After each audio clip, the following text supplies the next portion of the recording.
ca Chapter 9. On Monday, they shared walnut cake at the Kadkna. Tuesday, they ate chicken curry at the Taj Mahal restaurant. Wednesday, they drank coffee in her room. And on Thursday they attended St. Anthony's weekly seminar on African theatre. They had considered going to the Moulin Rouge on Friday to see Zimmer Man's High Noon, but decided instead to stay in Theo's room and listen to jazz.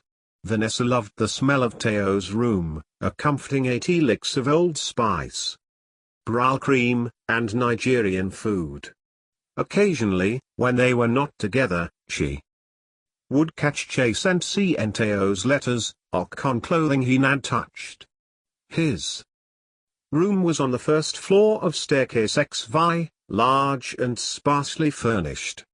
In it was a bed with 3 neatly folded blankets, 2 green and 1 cream, and at the far end of the room, a fireplace, boarded over and replaced with a coin-operated heater. The heater was always on when Vanessa visited and she suspected he rarely turned it off. He had told her that in his first week at Oxford, he had nearly set fire to himself by sitting too close to it. The only other items of furniture were his old oak desk by the window, the sofa where she now sat, a wardrobe and a coffee table. On the floor were his football boots, and propped up against the bit of wall between the windowsill and desk was the room's only decoration, 2 color postcards of ocean liners. Today, she had brought him daffodils to brighten the room. Women can bring men flowers too, you know. She smiled, sensing some hesitation on his part as she arranged them in an empty milk bottle.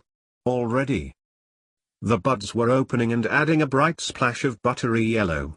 She placed them next to the neat stack of books and papers and picked one up marked A Handbook for Students from Overseas. She looked at what he had underlined and smiled as she read aloud from a section entitled Habits and Customs. It says here that when 2 people meet and they wish to save themselves from the embarrassment of silence, they usually talk about the weather. Did we talk about the weather when we first met? I believe we did. No, we didn't. She laughed, closing the book, and picking up another. A Dance of the Forests, by Wole Soyinka. S.H. Soyinka, he corrected. Any good? She asked, watching him take the record player from its box on the floor and while his back was turned, tugging at her skirt which, despite Pat's reassurances was, Vanessa now decided, definitely too short. Where do you buy all these Nigerian newspapers? My father sends me some, and others I get from London. Preparations well underway for the first Negro Festival of Arts, Vanessa. Read. Wouldn't you love to go? Look. She held up the paper for him to see. Everyone's going, Haile Selassie, Duke Ellington, Langston Hughes, Marpessa. Dawn. So let's go, and we'll sail the Oriole. You know, I think I might already have sailed that same ship when Mum and Carney back to England. I'm sure it had a yellow funnel, just like the one in your postcard. He knew it. Knew what? That you were the girl on the ship, the day I first saw the Oriole in 1951. Then it wouldn't have been me. Not in 1951. But your mother was lifting you up like this. Theo demonstrated, flexing his muscles. And I waved to you. Actually no, that wasn't it. I remember now. You blew me a kiss, and I sent you one back, he said, matter-of-factly, as he leant against his desk and rested the record against his knees. Tell me more, then. Vanessa smiled. Well, to set the scene, it was before the days of Father's Morris Minor so. We took the Bolka bus from my hometown in Ibadan to Lagos. These are The typical Bedford trucks, the type you find here in England carrying goods or livestock, but in Nigeria they're fitted with benches to carry passengers. Do you remember them? No. She shook her head. Well, the buses are not very advanced, which means that everything travels on them: people, children, goats, chickens, you name it. Combine this with hours of driving on dirt roads full of potholes, and you get some pretty irritated passengers, not to speak of the rude busboys. That's how the buses get their name. Bolke literally means, come down and let's fight it out. She laughed, picturing the scene with Theo on one of these buses, though it was hard to imagine him ever getting angry as she watched him playfully twirling his record in the air. When we got to Lagos, my father took me straight away to the ocean, and I screamed. I never expected the sea to look so vast and to sound so loud. I thought the tide and all that foam were about to swallow us up, but somehow Baba must have calmed me, and we spent hours watching the water and their ships. The next day we watched the Oriole leave, and you were on that ship, I'm sure of it. So you see, we were destined for each other. He jumped up, causing her heart to skip a beat. And now that we have spent an evening going to Africa and back, as Chris Topher Robin would say, how about this, Miss Vanessa? She watched as he twirled the disc on his index finger and blew imaginary dust from both sides before placing it gently on the record player. Little things like this, the way he touched things and the way he moved, had the strangest, most thrilling effect on her. And there were other things, too, that she would normally never notice and admire, but with him it was different. His tidiness. For example, the way he organized his jazz LPs in one pile and West African high life in another, all neatly stowed away at the bottom of his wardrobe. It had been his gentleness and a sense that he was genuine that had attracted her, and of course there had always been his looks, but now there were these conversations, the things he was teaching her, the way he listened. She loved his attentiveness and the way he made her laugh. He was happily singing along with Louis Armstrong, and it didn't matter if he didn't like Bob Dylan or the Beatles. He marched in exaggerated steps, still singing, "Oh Lord, I want to be in that number, when the saints go marching in." You do put me in a good mood, Theo. That's good. I'm here to please. Oh Mateo, remember? The man who brings joy. Come, he beckoned. Dance with me. She watched as he pushed up his sleeves to reveal the fine muscles in his forearms, which again set her heart aflame. I'll just watch, she said, knowing there was no way she could move with his ease or flair. She would end up stepping on his feet. Okay, as you please. If you don't want to dance, then I'll just have to tell you the Satchmo story. No, stop. She laughed, tossing a cushion at his legs. You've told me that story so many times that I've memorized it. In 1961, Satchmo played on the Ikorodu Road at Bobby Benson's club. The place was packed, and you were so proud to see a gifted American Negro inspired by the beats of Africa. So proud that you will personally write Satchmo's biography one day.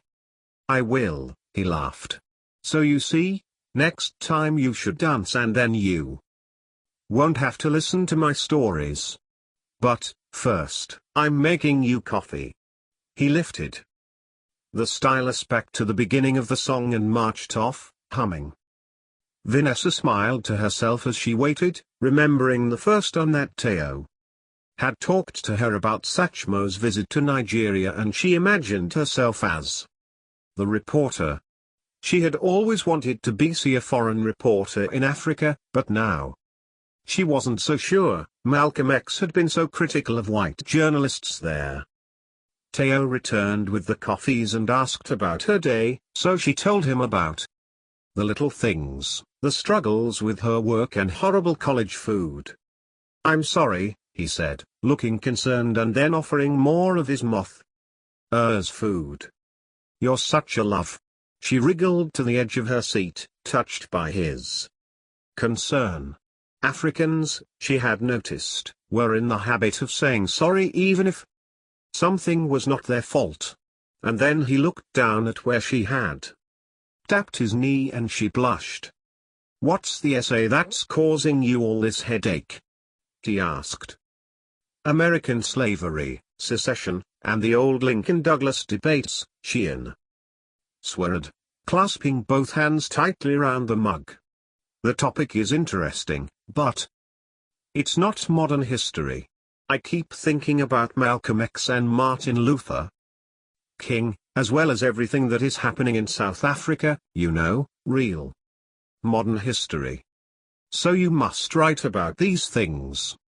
Find a way of putting them in your essay, and then submit more articles to the newspapers. Do you think so?" She clasped her mug a little tighter, watching bits of cream bob up and down in the circle of coffee, and wondered what he was really thinking. "Of course you should write, Vanessa. You have a flair for writing, and you already have your own unique voice." She smiled, gazing at him for a safe moment. She loved the way he pronounced her name, Vanessa, with the accent on the V, making it sound strong and exotic. "And now I have a new song for you." He took her mug and placed it next to his on the desk. "Listen to this."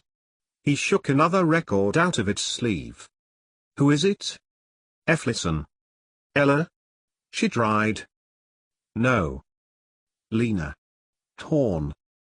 "Who then?" She jumped up and snatched the sleeve from his hands. "Hey!" He laughed, chasing her back to the chair.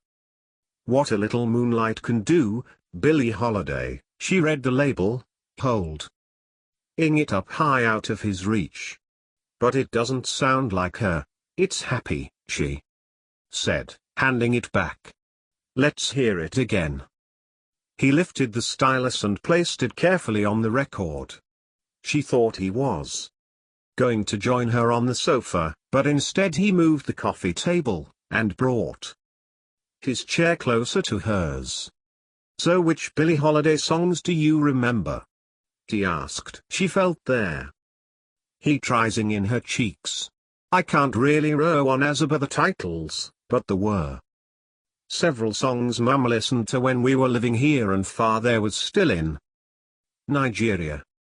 It must have been lonely for her." She nodded. One day she would tell him about Mother's problems, but not now. "Will you show me a photograph of your mother?" "Of course."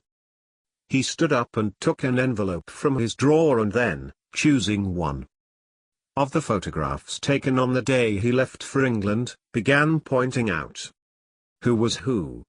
Vanessa nodded, taking the black and white print from his hand for a better look.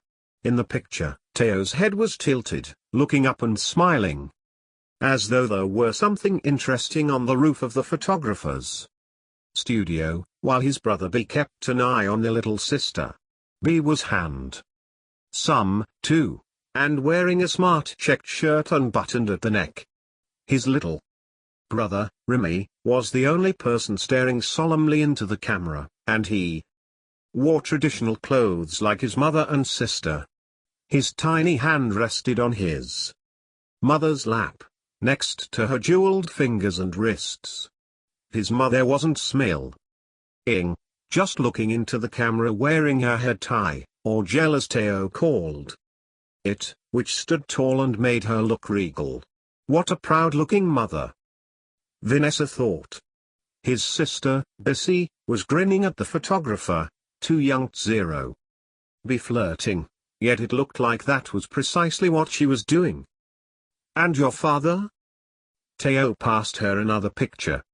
Your photographers must instruct everyone not to smile, she laughed, not I. Ing the seriousness in the father's face. 3 tribal marks ran deep across each cheek.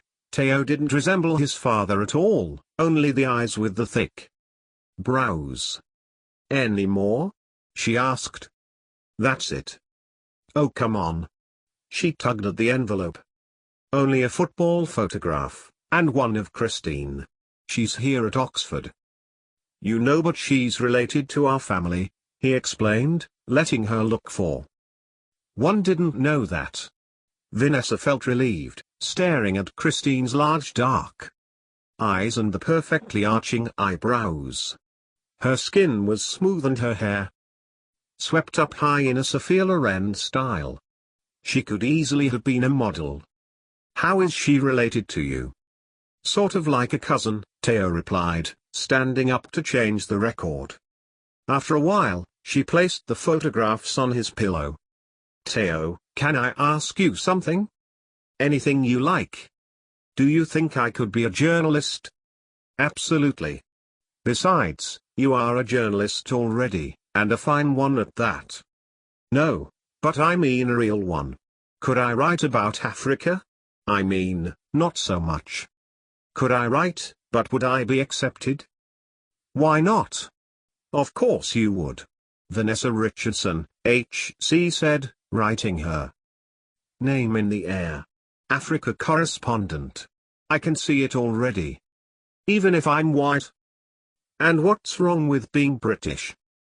Well, it's just that with all this talk of indigenization, do understand, and I do know it's important. Vanessa, my friend, Africa needs as many good journalists as it can get, African and British. There is so much to be done in our continent, and you would be perfect. She turned, accidentally brushing her leg against his as he sat down beside her. What will you play next? She asked, trying not to blush when he stroked her knee. What would you like? He reached for her hands. Anything, she whispered, as he gave her hands a gentle squeeze before letting go. I'll surprise you, then. He stood up to change the record and stretched out an arm. Come, he whispered, this time offering his hands. Nervously, she reached for him, and he pulled her up. Her heart was thumping, and her feet shuffled clumsily as he wrapped one arm around her waist and then the other, moving her away from the chair with the first notes of Ellington and Coltrane's in a sentimental mood.